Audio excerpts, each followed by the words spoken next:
What's up, guys? Cover 3 Media here with our Week 7 starts and sits. Second week of buys.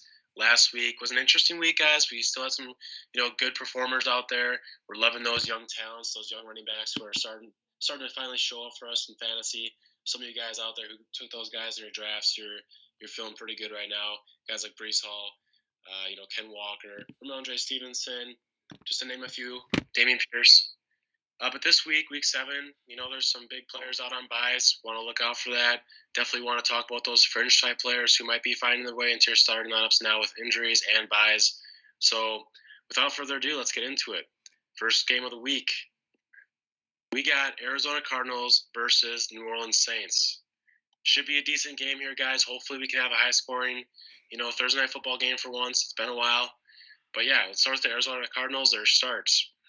We're talking with the receivers. This one's going to be interesting. I think on the receiving end, Zach Ertz is a start for you guys. Now with Hollywood Brown being out for week 7, we are going to have to be a little bit, picky about who we're starting here because now we're assuming D-Hop's going to be back.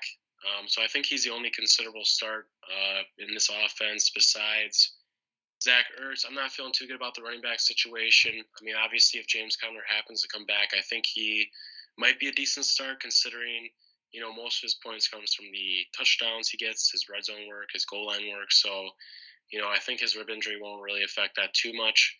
But it's looking like that, Cardinals running back depth chart isn't looking too good for fantasy. So look out for that.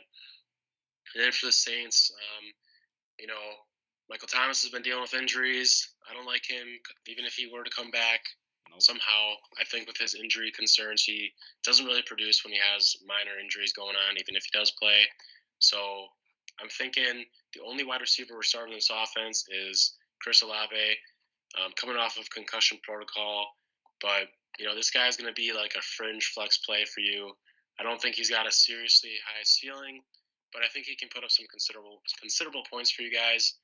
The only other guy I can really say start on this team is Alvin Kamara. We've seen that he's been doing pretty well these last 2 weeks, so definitely a viable running back 1 or 2 option there, guys. Our sits for the Cardinals, anyone that I didn't mention starting, so anyone outside of D-Hop and Zach Ertz, I think they got to stay on your bench this week. I think there's some better options out here this week for you guys, so steer clear of that. And then same thing with the Saints, outside of Chris Olave and Alvin Kamara.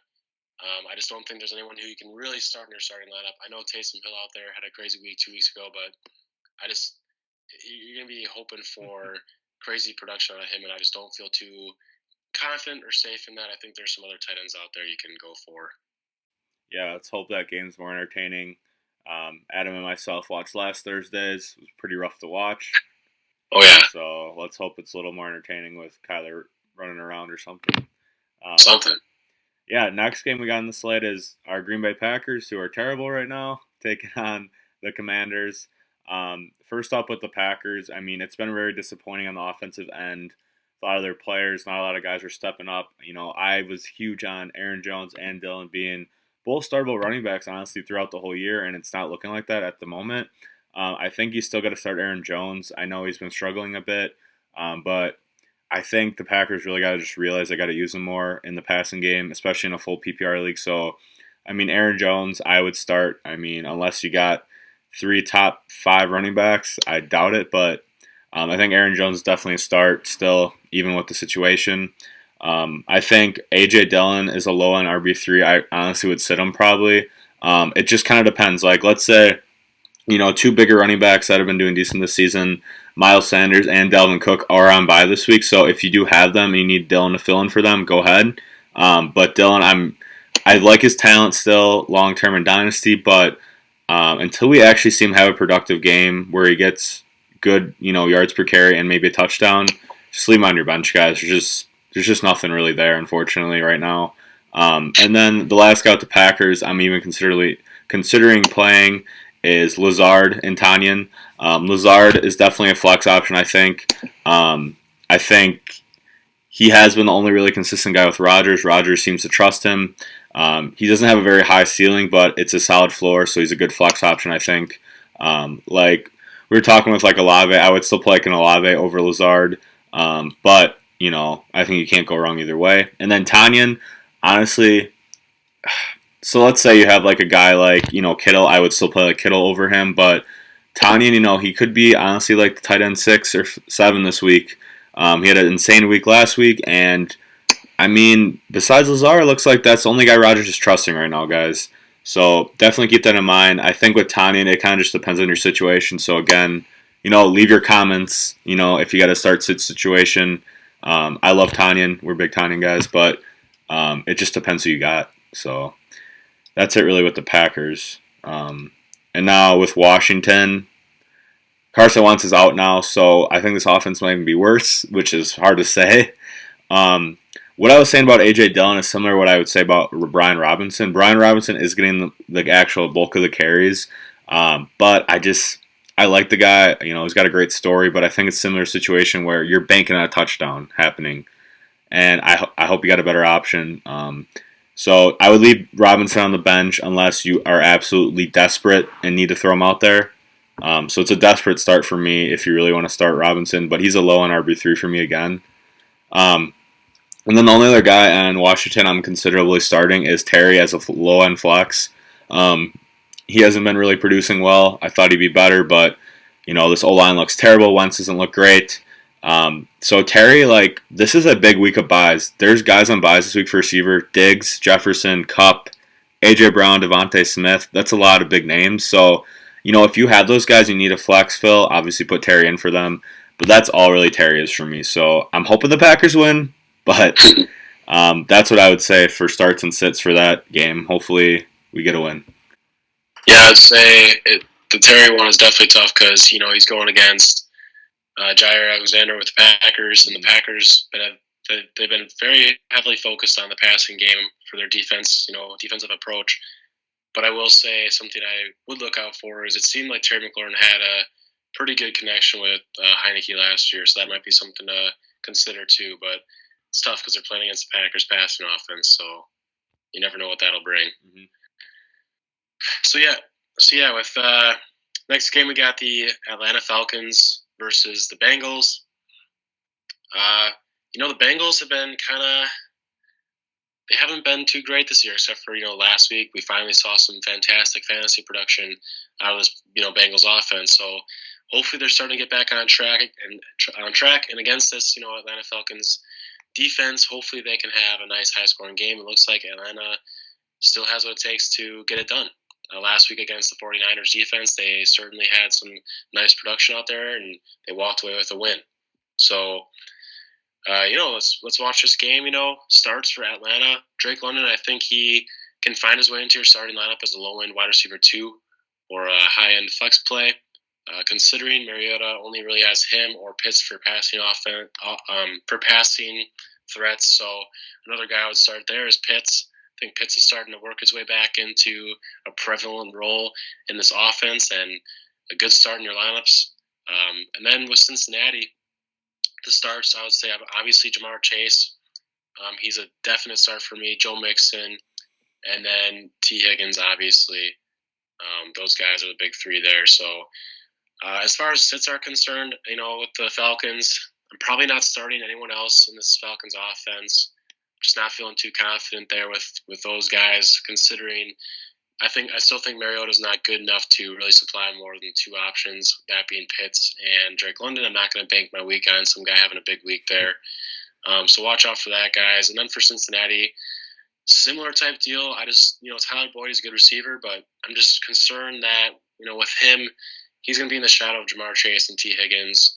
And then, obviously they give the ball a decent amount to Joe Mixon. So how much is Tyler Boyd really going to have the opportunity to have a big week? I don't like his floor, his low floor going into this week. So watch out for that, guys.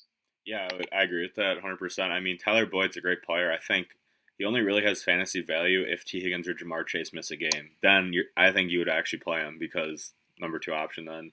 And then Atlanta, I mean, I agree. I mean, Mariota's only throwing the ball 14, 15 times a game. So, there's not much to capitalize on that.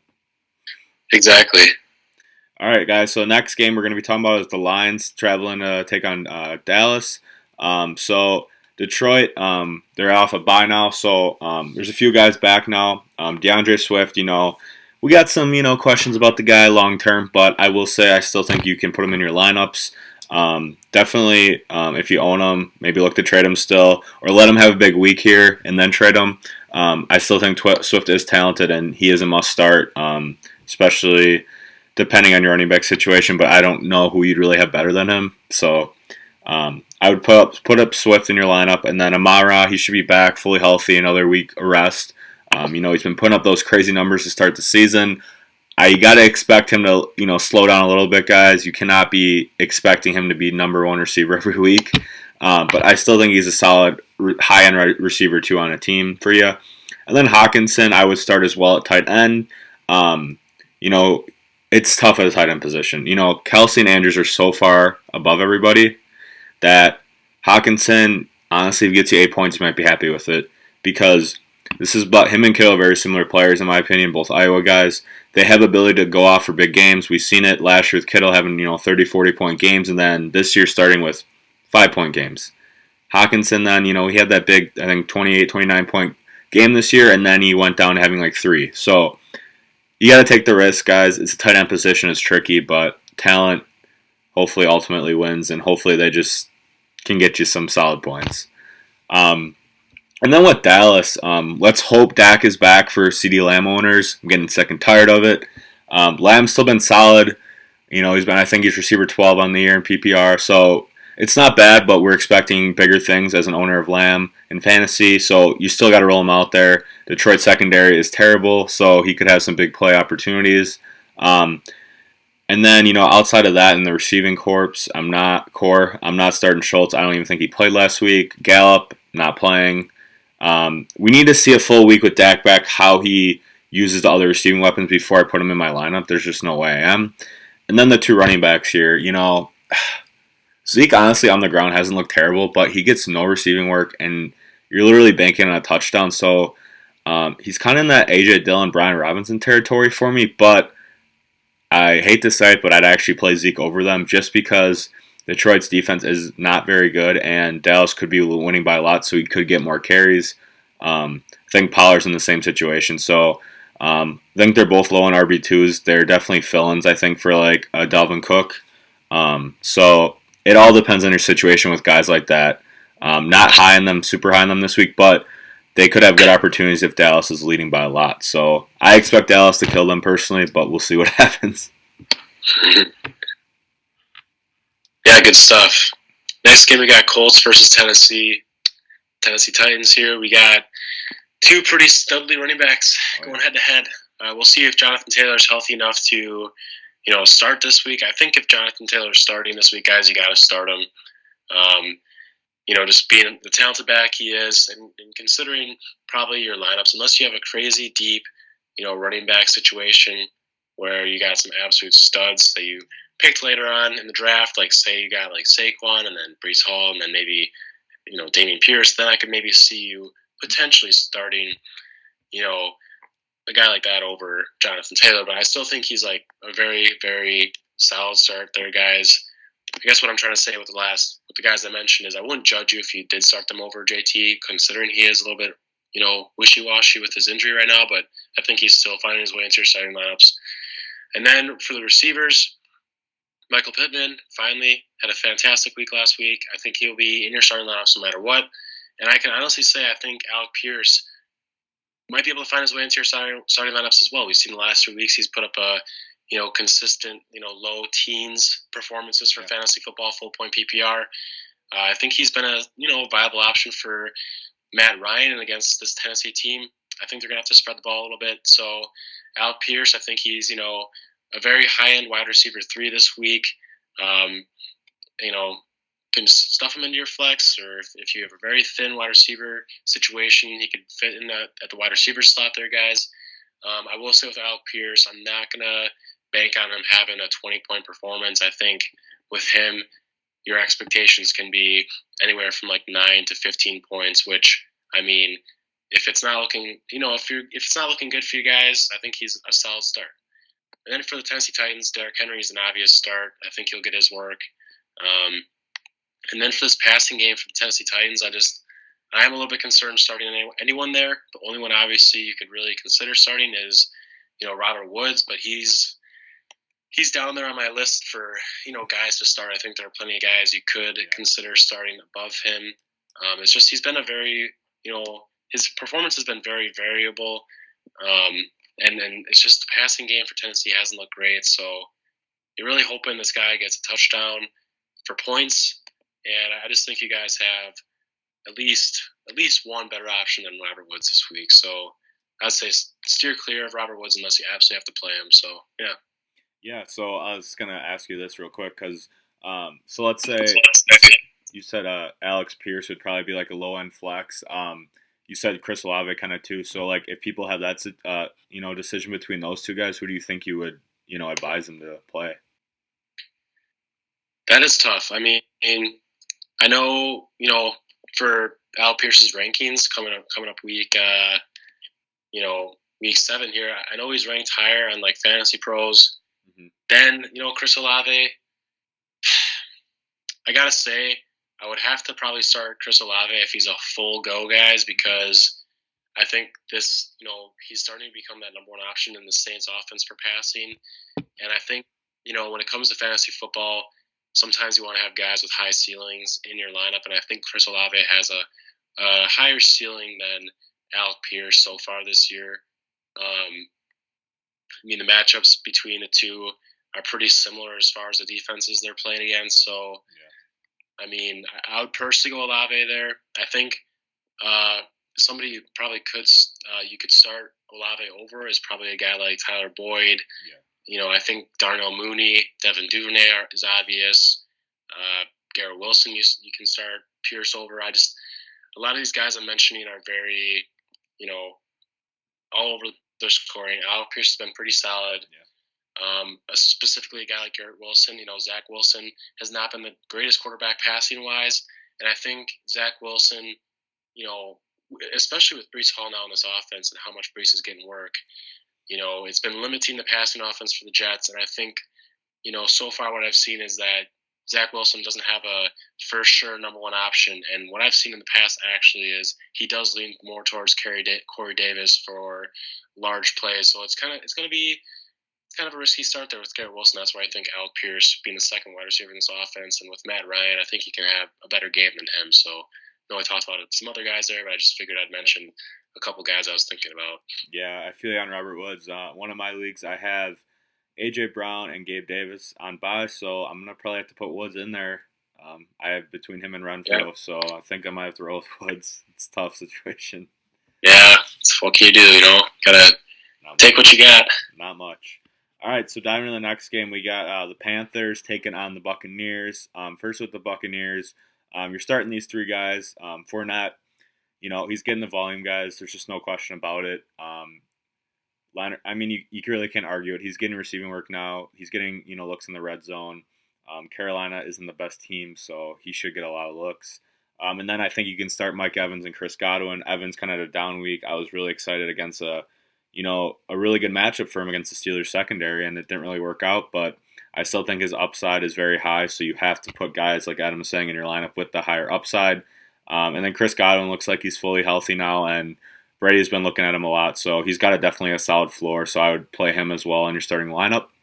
That's really it in Tampa Bay. Not looking at their tight end situation. I don't think Julio's even been on the field still, so those are only the three guys I'm considering playing with Tampa Bay. And then Carolina, guys, there's one guy you're starting. It's Christian McCaffrey. There's nobody else I'm entertaining playing. DJ Moore, we know he's talented, but he's not getting looks with PJ Walker. Come on, guys. There's just no way in hell I'm starting DJ Moore. Even with all those guys on bye, please look elsewhere. I would honestly play Alec Pierce and Chris Olave over them.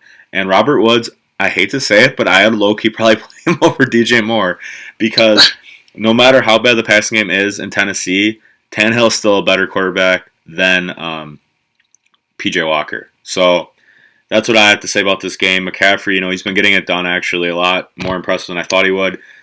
His ceiling hasn't been as high as it usually is, but he's still been, a pretty good back, getting that floor. He's literally the entire team, so he should get the work, even in a tough matchup against Tampa Bay. Because their run defense is good, but McCaffrey does get those, catches, especially in PPR. So that's the only guy I'm playing as on the Panthers, guys. If you're a Panther fan, I'm sorry, and I hope your rebuild goes good soon. Good stuff, yeah. Alrighty, with the Giants versus Jacksonville Jaguars. Man, dude, I've been saying it the past couple weeks now. The Giants only have one guy who can start on fantasy, and that's Tyquan. He is the offense right now. If it weren't for him, the Giants would probably be, 0-6. Right. So that's your start there, guys. He's getting the workload. He's going to be getting your points. He's got a nice high floor for you guys and a nice high ceiling. No one should be considering that ever, sitting Saquon, unless he's hurt. Right. And then for the Jacksonville Jaguars, guys, I'm going to start off with the running backs here. I'm finally starting to see some light with Travis Etienne. Man, this guy the past 2 weeks has had some great yardage, some great work. In this offense, he's one touchdown away from having a great week, guys. Yep. Last week he had 13, the week before he had 14, if I'm correct. And, put a touchdown on top of that, guys, and he's talking, 19 or 20 points. So I think, J-Rob's on the way out. He's slowly losing those, that workload and overall efficient carries to Travis Etienne, guys. So sit J-Rob. I think he's kind of lost his spot there in the Jacksonville backfield. And then as far as the receivers are concerned, Christian Kirk, I still think he's got to find a way into your lineup. I still think he's a great target there for Trevor Lawrence. Trevor Lawrence, has a great game. Christian Kirk is more likely than not going to have a great game. I think Christian Kirk has a nice high ceiling, although we've seen he has sometimes a low floor. Mm-hmm. But I think he's a starting your lineup this week, especially considering all the receivers we mentioned are on bye. And then another guy I'm going to talk about here is Evan Ingram, guys. I think he's a solid like fringe option here. We've seen that Trevor Lawrence kind of likes to target him. He's a nice big target for Trevor Lawrence. I think he's still got some gas in the tank, considering he's getting up there in age. But this guy's a similar deal. If he gets a touchdown, man, we're talking a respectable performance from a tight end. Yeah. And yeah. So anyone else on this Jacksonville team, I'm going to sit. Not feeling good about their overall production. And then same deal with the Giants, the receivers. I got to sit all of them. I know Wan'Dale Robinson had a decent week last week, but we got to see more out of him. We got to see some more action out of the other receivers and see who comes out of the woods and takes over there as the number one target. So that's what we have there for Giants versus Jacksonville Jaguars. Yeah, I mean, hopefully Kadarius Toney gets on the field eventually here, gets traded or something. Jeez. It's terrible. Getting sick and tired of it as an owner of them, but it's kind of a surprising Giants 5-1, but like you said, it's a one-man show right now. Defense is solid, obviously, but on offense. Right. Yeah, so now diving into the next game, we got AFC North matchup. We got the Browns and the Ravens. So starting out with the Browns, Nick Chubb kind of had a down week, but you're still rolling him out there. Ravens defense has actually not been that good this season, so Nick Chubb, he's going to get his 15 to 20 touches, and he's going to get his yardage to guys. So sometimes it just comes down to him getting a touchdown or not, unfortunately. But that's where you got to take a risk with Chubb, because we saw him have a 3-touchdown game this year. So you got to put Chubb in there. Njoku, I actually like as a solid tight end option personally. He's been kind of coming along. He hasn't had that biggest. He had a high ceiling in that Pittsburgh game, but he's providing a solid floor, and I honestly would play him over a guy like Evan Ingram, something like that, because I just think he has more opportunity. And guys, if you have Njoku, do not think about dropping him, because he might be a really good option when Watson comes back later in the season, that he could get even better looks, personally, I think. So keep Njoku on your team. Put him out there unless you got a, top 5 tight end option like Kelsey Andrews, or Kittle or something like that. And then Kareem Hunt, I think, is a low in RB2, especially in PPR. I know he had a down week as well last week, but he's still getting work, and he's getting a lot of red zone looks, actually, more than Chubb, that I've watched in the games. And I think, with a couple of running backs on bye, I would actually play like Kareem Hunt over Dillon, over Brian Robinson. Honestly, would play him over Zeke or Pollard too. I think Pollard has a higher upside, but I think Hunt is just a solid play always, guys. And I hate to say this as a Chubb owner, but Chubb, there's one injury away from happening where Hunt ends up being a top, 15 back to have, personally, for the year, I think. So, lower your expectations, but he's a solid option at, low on RB2. And then Amari Cooper. I think he's a flex, especially with all these receivers on bye. I've actually was looking at his game log on the season. He's been solid this year, but it's really weird. His down weeks have come when he's been on the road, and he's on the road against Baltimore. So keep that in mind, guys. But with all these top end receivers on bye, I think you got to put them out there, and we'll see what happens. And then with the Ravens, guys, don't even get me started on this running back situation. Leave him on your bench. J.K. Dobbins is not ready. You need to see him. He had that 2-touchdown game, but we need to see him have an actual good game, running the ball, yards per carry, all that fun stuff we like to look at the running back position. We need to see him have, a 60-yard run like some guy named Ken Walker a few weeks ago before we put him out there. I think Dobbins down the road hopefully should get a lot more carries and could be an option, guys. But right now, just leave him on that damn bench. I'm just not touching it. Mark Andrews, we're starting him, guys. Come on. Do I need to even tell you that? And then lastly, the only other guy I'm looking at is Rashad Bateman. If he plays, you got to put him at flex. I'm hoping he's more fully healthy now. But from what I'm seeing of this Ravens offense, actually, he's really important to this team. They're trying to make a return guy in Devin Duvernay a receiver one. It's not looking good. Bateman, he is a deep threat guy, but like we were saying, especially Adam, we want those higher upside players in our lineups, especially, again, like we keep saying, with all these receivers on bye. So if Bateman is healthy and playing, put him out there. Obviously, if he's not, leave him on your bench. And Anderson's the only guy I'm starting in this entire Ravens offense. So I actually think that should be a pretty fun game to watch in the AFC North. Should be interesting. Oh, yeah, certainly. Next up, we got the Jets versus the Broncos. Again, I mentioned the Jets before. We'll start with them. Breece Hall.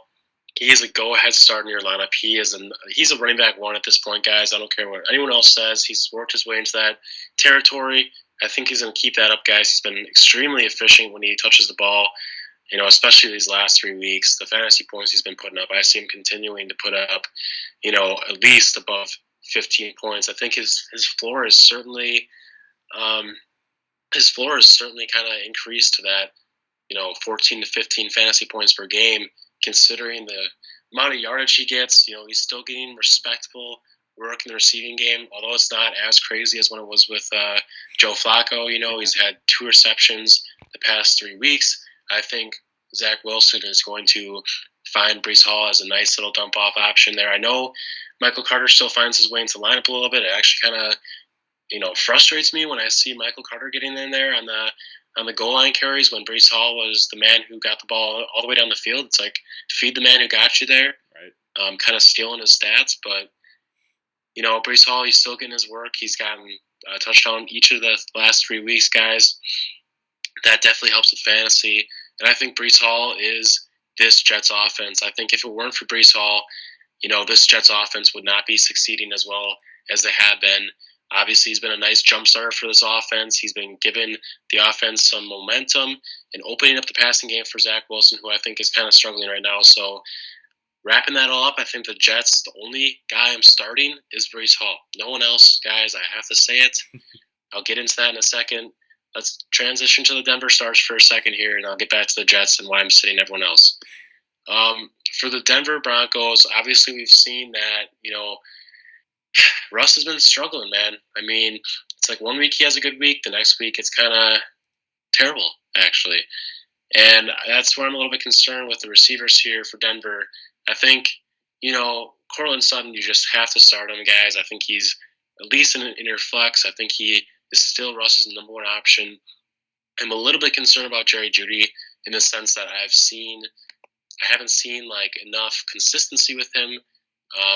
Obviously, if your situation is running thin and Jerry Jeudy is the best you got, I still think he's a low end wide receiver. I gotta say, a very low end wide receiver 3, kind of fringe type player for me, just because he's relying on Russ's success, and that's just not been good lately. So it just depends on your situation there, guys. I think Jerry Jeudy can have a respectable game here and there. But I don't know if I necessarily want to bank on that. I might want a little bit more consistency there in my flex. So watch out for that, guys. And then for the Denver running game, guys, I don't know what the heck's going on there. We just saw Latavius have all the workload last week, and Melvin Gordon was like, what was he doing? So unless we find out, more what's going on in that offense, and Melvin Gordon is going to be getting the workload, maybe I could consider starting Melvin Gordon if my situation is really, really bad with running backs. But Latavius Murray, I don't think I could start him reasonably. And then, even if they say Melvin Gordon's going to be the workhorse back in week 7, I'm a little bit concerned because look what happened in week 6 out of nowhere. I feel like it was kind of like a blindside. No one knew he wasn't going to be getting anything. So it's not looking good for these Denver running backs. And let's get into this interesting situation with the Jets and why I'm sitting all these other players except for Breece. Again, I mentioned Breece Hall, I think, is the jump starter of this offense. He is getting very good and very efficient, with his touches, guys. I think we were seeing during the Packer game, the stats were saying he was getting like 6.8 yards per touch, the past couple weeks, which is insane. So I think he is this offense here similar to the Giants. Now, where I will say it's different with the Jets is I think they do have better receiving options where someone could have a big week, but I just don't know who it's going to be.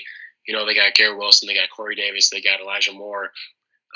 It's just one of those things where either one of them could have a big week, either one of them could have a big play, but do I want to bank on that? No, especially with Zach Wilson, who I think is kind of struggling passing the ball right now. So if I had to rank order who I would start in this Jets offense as far as receiving is concerned, I'd probably say I would first and foremost start Corey Davis because I've seen at least the most consistency out of him with the Jets, and I think he's got a pretty decent connection with Zach Wilson, being that he's such a large target. I think Zach Wilson still kind of likes him in the red zone and as a deep threat. And then secondly, I'd have to say Garrett Wilson. I know we saw some great performances out of him early on, but I've been a little bit concerned with his performances lately. So, there's a little bit of fear there, guys. And then Elijah Moore, he just hasn't stepped up to the plate like some of us thought he would.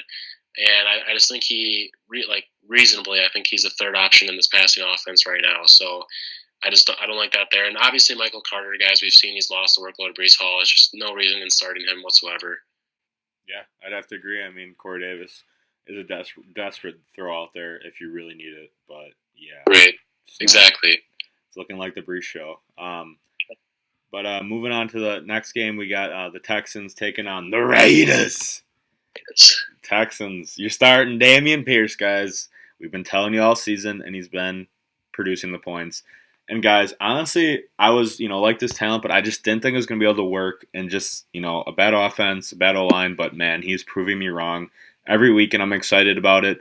You got to play him, guys. And long-term in Dynasty, guys, even if you're a competing team or a young team, hold on to this guy because I just expect this team to improve every year, and he's a young guy. Didn't actually get a lot of work in college, so that actually might help him. It's kind of like Josh Jacobs. They didn't get a lot of, tread on their tires in college, so that might, give him a couple extra years in the NFL. Let's hope. So I'm starting him, guys. And then the only other player I'm considering is Brandon Cooks. He's been kind of all over the place this season.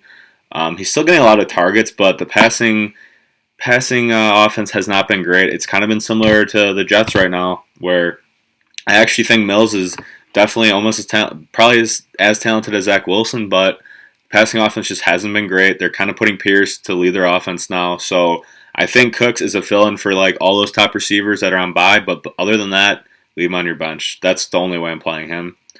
And now with the Vegas Raiders, Josh Jacobs, Adams' boy, you're starting him, no doubt about it. Good-ass matchup. Devontae, had a little incident, but as of right now, he's playing, not getting suspended. So, you still got to play him, guys. He still had a big week on that Monday night game. You got to throw him in there. Darren Waller, guys, he's been a disappointment. He's been frustrating. But if he's your top option, you got to put him in there. I'm assuming you don't have anybody better on your team.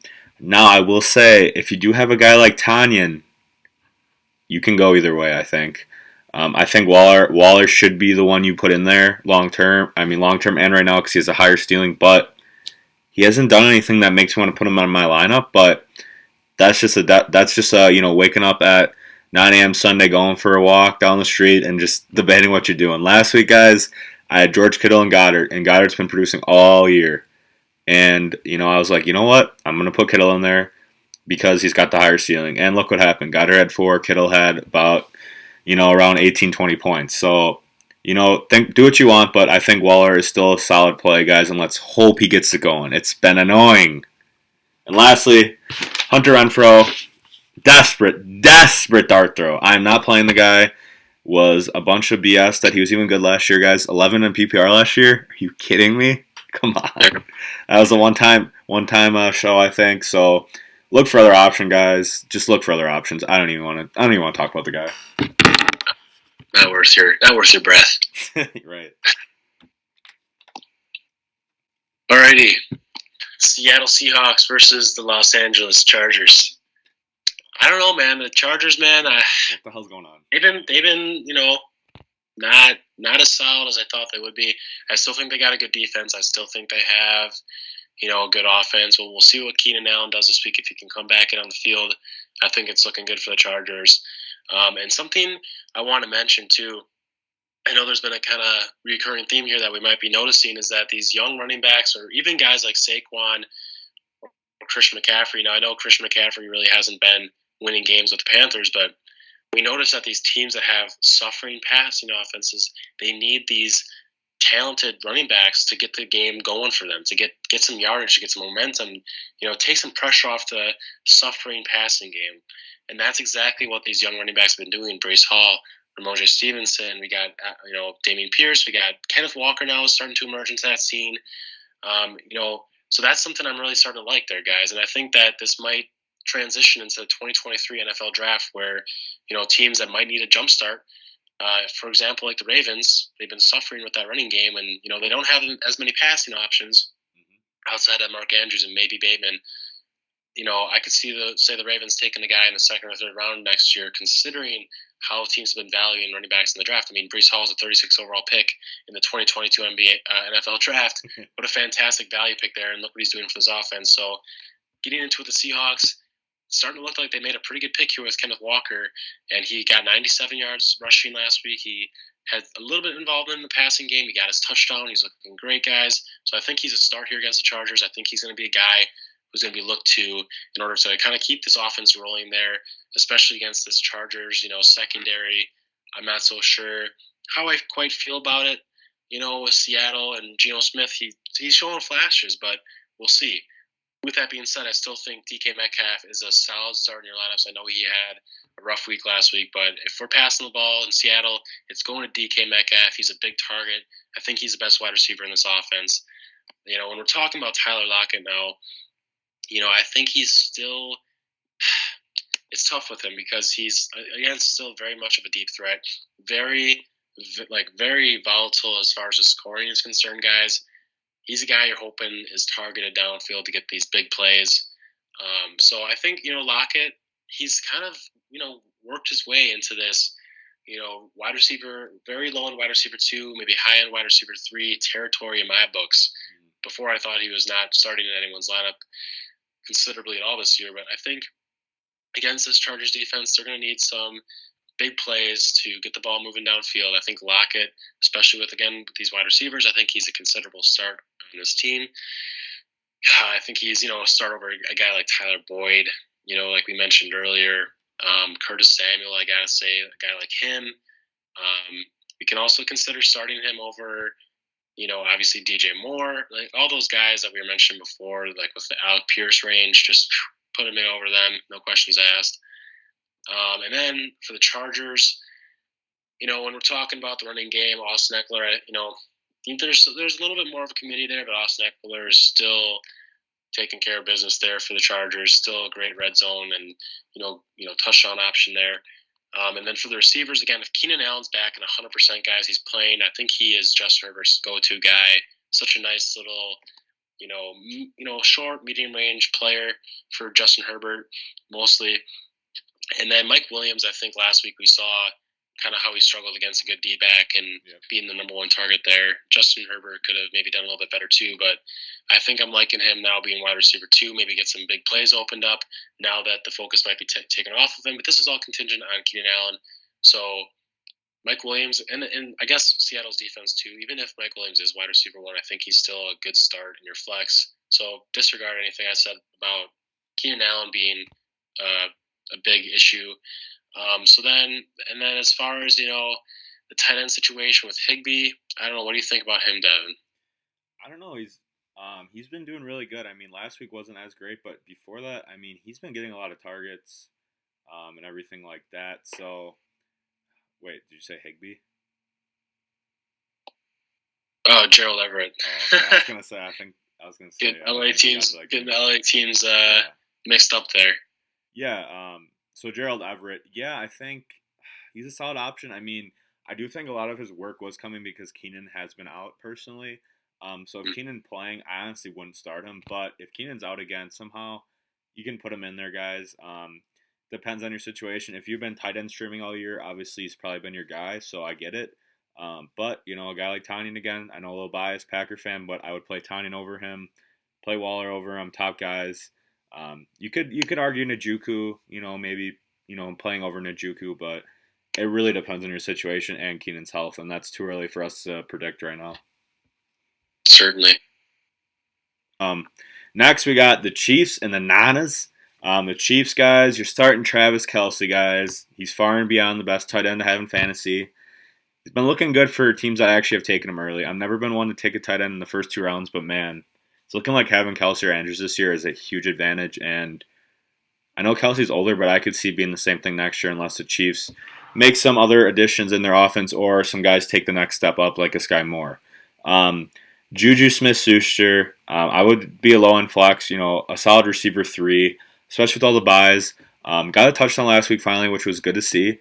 I do think he is, out of the receiver group, Kelce is the number 1 target, but I think out of like Juju, Mecole Hardman, and MVS, you could play Juju. I think he's a solid guy. He hasn't had a high ceiling, but he's a solid floor. So if you're looking for a guy to just get your points, put the man in there. I really hope he can have some bigger games, but I just don't know if he will just because of how much Mahomes is spreading the ball around, which I don't blame him. They're winning games. So that's really it for the Chiefs besides Clyde Edwards-Helaire. Leave him on the bench. Like we were saying, guys, even when he was having those big weeks to start the year, we told you guys to sell high, and I hope he's not on your team anymore. I really hope he's not. If he is, guys, I'm hoping you guys got some better options because I just don't see it where he's going to succeed. He's really touchdown dependent, I think, because this is such a big committee, and McKinnon's actually, an older back, but he's looked actually just as good as Clyde, or if not better, which is really not a good sign. So, guys, look for other options besides CEH. Then with San Fran, you can start the big 3 they got there on offense. Debo, starting him still. He hasn't been as dominant as last year, but time will tell, guys. He's still having a solid floor every week, and there's a game coming. Maybe it's this week where he gets that 30-point game, 30-plus point game. He's not getting as much rushing work lately, but I don't really care. It's Deebo Samuel. He's going to find a way to get you points. Ayuk, I honestly think he's a solid low-end receiver too. He's a talented guy. He's probably the number 3 option still in this offense, but we saw last week what he can do when he gets the ball. 2 touchdowns. He's just a talented guy, so sometimes talent wins. Between him and Juju, if you're looking for a higher ceiling, put Ayuk. If you're looking for a solid floor, put Juju. Again, I know I've been saying this a lot in this video, but with all the guys on buys at receiver position, I don't think Ayuk's a bad option, especially after a great week. And Kansas City's passing defense isn't that great, guys, so keep that in mind. George Kittle is back! Finally! Jeez! I'll put him in there. It was frustrating, but guys, you just got to put him in there. He's still going to have those games where he gets 3 to 5 points, which is going to give me a headache, but Kittle is too talented, and I hope Shanahan, wakes up on the right side of the bed on Sunday and be like, oh yeah, we should give him like 10 targets instead of like 3 and have him block the whole game. So that's what I'm hoping instead of him being a right tackle. The only other guy on the 49ers is Jeff Wilson, and I'm actually going to sit him. I thought he was going to be a solid RB2 until Elijah Mitchell comes back, but it's very telling that they're starting to get Tevin Coleman involved, who's on his way out of the league, unfortunately, but that's not a good sign for me, guys. I think there's a million other options. Clyde, I was just, talking a lot of crap about, but I'd actually play Clyde over him just because I think there's more opportunity for him there than Jeff Wilson. So, guys, Jeff Wilson, I'm sorry, I was kind of higher on him in the year, but, sometimes time expires on the guy, and, Elijah Mitchell is on his way back, guys. If for some reason he's on your waivers, I would start to pick him up because I don't think he's insane, but I think he could be what Jeff Wilson was here a few weeks ago, which could be a solid play. So I'm actually really excited for that game. 2 of the best tight ends in the league. Should be fun. Oh, yeah. And then to wrap out the week, we got the Steelers versus the Dolphins. This one, we'll see. Pittsburgh defense held their own against Buccaneers here. I know Miami has a pretty good passing defense there too, so I'm not so sure what the Steelers passing offense will look like against this Dolphins team. And Miami's going to have Tua back, so it should be, it'll be an interesting Monday Night Football game. With the Steelers, Sunday night. Najee, I don't know, man. He's been looking rough, guys. I still think he's got, a decent floor. He just has not been looking great, guys. He's kind of been touchdown dependent for having good weeks as far as his overall yardage just has not been looking good. And then maybe against this Miami defense, I'll have to lean on him more. But I think it is concerning that he hasn't gotten more than 20 rushes this year in a single game. So his opportunity to really provide fantasy points is not looking great. I don't know. What do you think about Najee, Dev? Man, I mean, I told you guys to sit him last week, and he rolled into a touchdown that got him 12 points. But guys, I mean, there's obviously like a certain amount of players you're starting them over.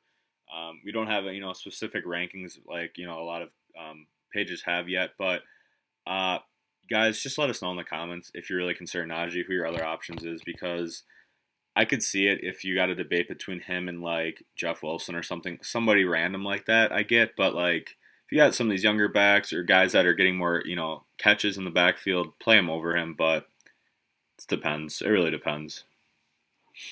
Yeah, and I mean it looks like on Fantasy Pros they got Najee ranked over Derrick Henry. I don't think that's what. Right? Come on. Come on. I know the Colts have a respectable run defense, it seems, but I just think Derrick Henry. What the hell? Like, I don't even know why that's in consideration there, guys. So, no way. Whatever. But with the Pittsburgh passing offense, it's looking like Pickett is going to be good to come back this week. So I'm liking that more than Trubisky personally, from a passing game standpoint. I think right now your only considerable start is probably Deontay Johnson.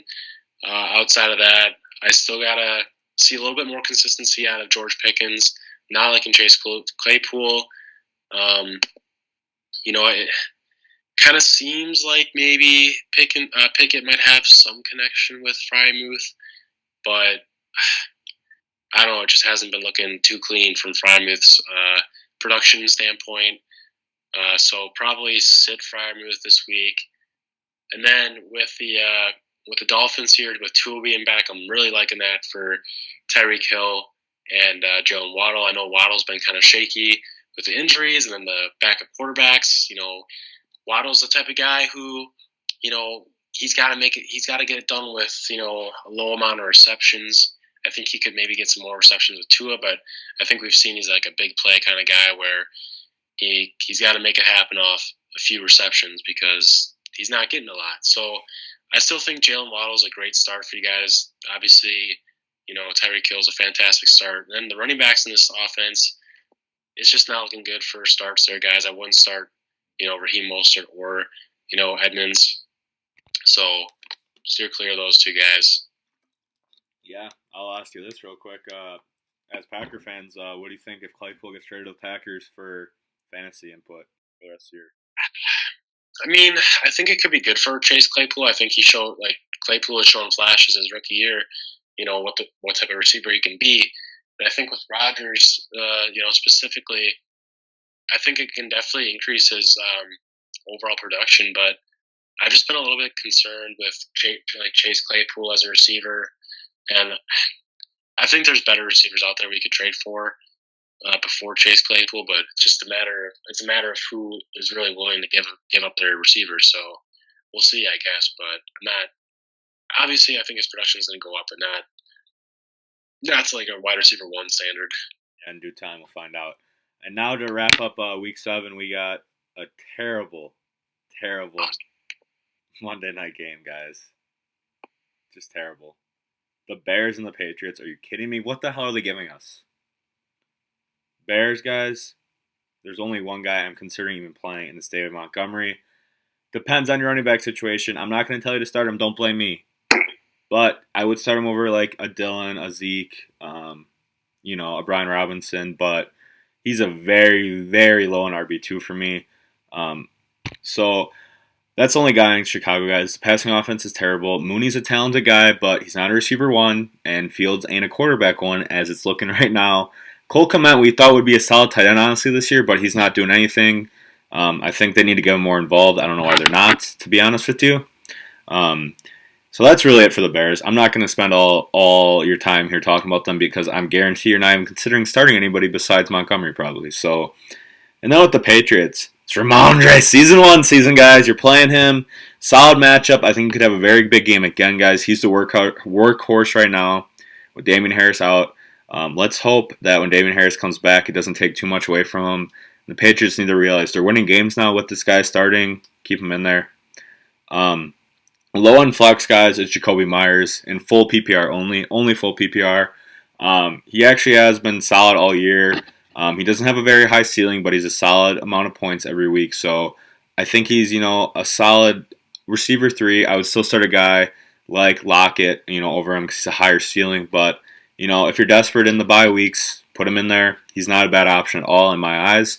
And then the last guy I want to mention in this Patriot offense that I would even consider playing, which I wouldn't play this guy, but I just wanted you guys to keep an eye on him. It's Tyquan Thornton, the rookie. I wasn't very high coming out of college, but he's been looking solid last 2 weeks. They're actually getting him involved a lot. He's a speed guy from Baylor. So, if you got an open spot and there's not really anybody else on the waivers, spend a dollar or two on him if you have any to get him, or just $0 if it's minimum bid. I think this could be, it's a bold take right here, but this could be what they wanted in N'Keal Harry coming out, guys. An explosive receiver that can make some splash plays for a pretty boring offense to watch, to be honest with the Patriots. So I'm not liking him as a play this week, guys, but honestly, just keep your eyes on him. So we'll see what happens with that.